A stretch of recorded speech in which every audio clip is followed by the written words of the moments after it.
Hi అండి, welcome to Raj blogs. అందరూ ఎలా ఉన్నారు? నేనైతే బాగున్నా అండి. వాళ్ళైతే బోటీ క్లీనింగ్ ప్రాసెస్ అయితే చూద్దాం రండి. మనమైతే ముందుగా తీసుకున్న బోటీని బాగా నీళ్ళల్లో వాష్ చేసుకోవాలి. పేగులలో లోపల కూడా క్లీన్ అవ్వాలి కాబట్టి వాటర్ అయితే ఫిల్ చేసుకొని పెట్టుకోవాలన్నమాట.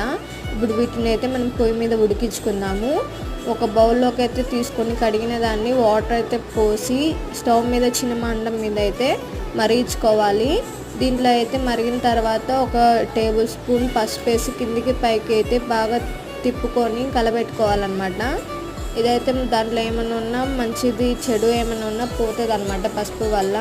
ఇది ఒక మంట మరిగించుకున్న తర్వాత మూత పెట్టుకొని మరిగించుకున్న తర్వాత మళ్ళీ కొంచెం కరివేపాకు వేసి కలబెట్టుకోవాలి. ఎందుకంటే స్మెల్ కోసం అండి, ఇదైతే ఫ్లేవర్ కోసం. ఆ తర్వాత స్టవ్ అయితే ఆఫ్ చేసేసి చల్లారినాక ఒక మొత్తం నీళ్ళని వంచేసేసి ప్లేట్లో తీసుకుంటే బోటీ అయితే రెడీ అయిపోతుంది. దీన్ని అయితే మనం